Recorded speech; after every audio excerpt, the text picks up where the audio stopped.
Rachel Sheehan is here before that, though, to run us through three big things that we should be paying attention to over the next few days when it comes to the worlds of camogie and Gaelic football. But there's really only one big thing, right? This is like it's a seismic event happening in Croke Park tomorrow, special congress.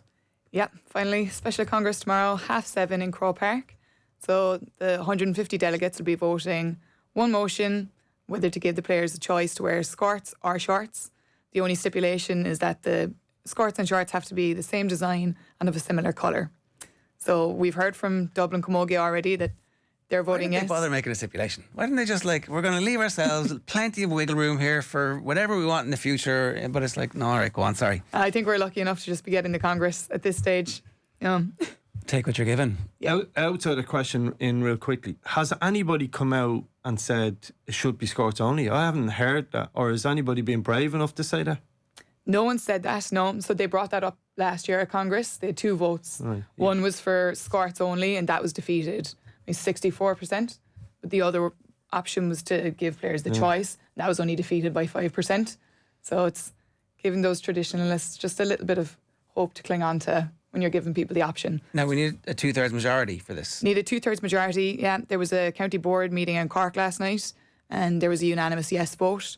So I think that shows us the way it's going to go. And it's a secret vote, is it?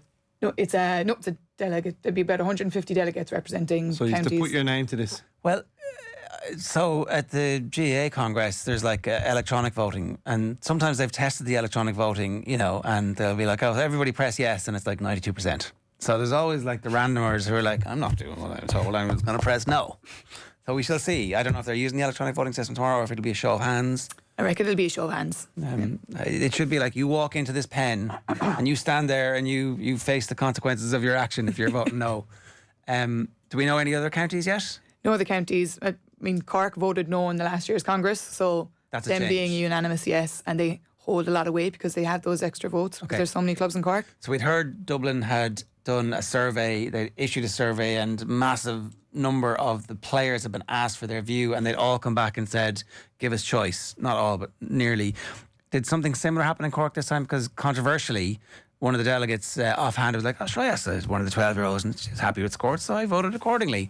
This not the same case. They're not polling just 12-year-olds this time. No, not restricted to 12-year-olds. The county board sent out an email to all the clubs asking them to please get in touch with your players, whether it's through a survey, a poll, or a meeting. Our club, we did a poll, so every player from underage up to senior got the chance to vote. Any word on how the vote went? Yes. All right. Okay. So I think everybody's very confident that this is going to be an overwhelming landslide in favour of change, right? I think so. I was very confident after hearing the word from the county board meeting last night. So what will the change be? Option? Yeah. Option. Yeah. So you could have players in both on the same team? Yeah. They do that at the moment in hockey in the UK, and you'd hardly notice that. No one notices. No. The world has managed to continue to turn on its axis because people had the choice of what to wear. It's such a weird story. Are you anxious about the vote?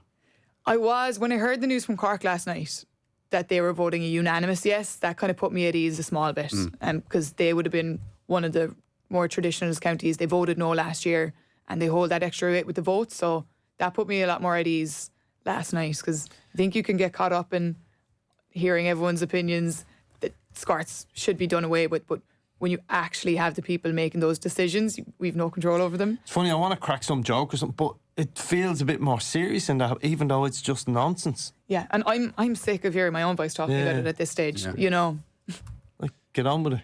What happens if it, in all likelihood it will, what happens if it doesn't? I don't think there's any way the players would play. I think there's a strike. Yeah. And you'd be calling on the men to strike as well straight away and be like, this is a national crisis. And you'd be calling on, so I think AIB had issued a statement saying, come on, get your house in order here. And you'd expect all the other sponsors to be like, we're withdrawing funding until you fix this. It'd be very, and some people just want to see the world burn. It would be interesting to see what would happen. Yeah, in that world, yeah. That's the thought it's around. It'd be great, if you know what I mean. Sorry. No, what I mean is, be great to see what would happen next, and it would be a real that would be a way of cleaning out and. That already happened with the Munster, the provincial finals. We had Cork and Waterford match postponed. That I don't know if that'll ever go ahead. And it's making headlines obviously here everywhere, but it was on ABC News in Australia even as recently as last week. So it's catching the headlines everywhere. Okay, so that's Thursday. There are matches to talk about. Matches to talk about, yeah. So if the vote does go ahead, it'll go ahead pretty much immediately from Saturday. And we've got the opening round of the All-Ireland Camogie Championships on Saturday with 4 games. Clare and Wexford, Kilkenny travelling to Derry. Cork are starting their defence of their All-Ireland title with Limerick at home. But I think probably the best match of the weekend will be Dublin and Galway in Athenry. So Galway are coming off the back of a really disappointing performance in the league final against Cork. They lost by 11 points. Right. They don't have a provincial championship. They don't play in Leinster. So this is their first championship outing of the year. It's probably another segment in itself as to why they're not playing a provincial championship. And Dublin just coming off the back of that aforementioned infamous match against Kilkenny in the Leinster semi-final. Liz Howard was scathing of the Dubs for concentrating on the scores issue as opposed to the quality of play in the aftermath of that. So they kind of have to put in a bit of a performance. They do. And I mean, they only lost to Kilkenny by 5 points. Dublin were down to 14 players after 10 minutes on what was a hot and heavy day. So I don't think that's probably a real accurate description of where they are. Aisling Maher, who would have been in the spotlight for the last couple of weeks as a GPA spokesperson, she scored 1-4 that day. So I think she'll definitely be one to watch. Right. So it wasn't doing her any harm. No. Okay, so that's the Camogie this weekend. And sorry, that structure is round robin at this stage through to quarterfinals. Yeah, round robin, 2 groups. Top of the 2 groups go into semi-final, and 2 and 3 then will play off in quarterfinals. Okay, so that is this weekend in terms of Camogie. And in terms of the Gaelic football, we already had Sarah Rowe on. She was desperate to be playing. Mayo might need her against Galway this weekend. I think so. Galway will be hot favourites. I mean, Galway should be All-Ireland contenders this year, really. They beat Cork very comprehensively in the Division 2 league final last month. Mayo brought them very close last year. Galway got a last-minute goal in the Connacht final to win it, but Mayo have lost a lot of players since that time as well last year. So I think that should be a Galway win. Okay, so you don't think Mayo are All-Ireland contenders this year, but you do think Galway are? Yeah. All right, fair enough. Yeah. And then the Munster final is also on. This is Kerry against Waterford. Yeah, this should be a cracker. I think the Munster Championship this year has been brilliant. We've had some really close games. Kerry only beat Waterford by a point when they played them in the Championship. There was only a goal separated them in the league. Obviously, you've got Kerry coming in. They're defending Munster, All-Ireland and National League champions. And Sheehan O'Shea got the Player of the Month award for April. But they also lost 12 players from their All-Ireland campaign last year. Louise Numer-Hertig, their goalkeeper all-star. But Waterford have been coming for a number of years now. And you've got Lara McGregor for Waterford has scored 5 goals in this Munster Championship so far. She scored 2 in 4 minutes against Tipperary. I think it should be a cracker. So there's a sense that maybe that Kerry All-Ireland was the end of that team and a new one needs to emerge? It was, and then they came out and won the league. I think they answered a lot of their critics there. They did have Kaylee Cronin playing in that league final, all-star fullback who's now gone to Australia playing AFL, so this will be their first match this season without her. Right. Could be the difference.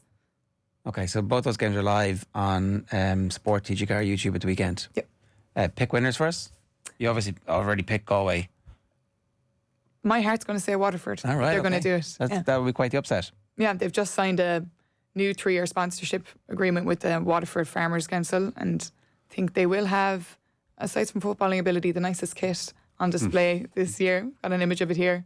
Just beautiful. Very good. So that just shows real investment in Waterford ladies football. 3-year sponsorship for the senior ladies and the underage teams. It's only going to go one way for them, and I think it's up. And they do obviously have a tradition, like going back 2 decades now, of All-Ireland success. So it's not like it's a county who we're saying are making a breakthrough for the first time ever. There are people in the county who know what it's like to win. Yeah, now the last time they won the Munster final at senior grade was 2002, so it's been a while. Been a while. Still not as good as the Offaly kit, by the way. We'll agree to disagree.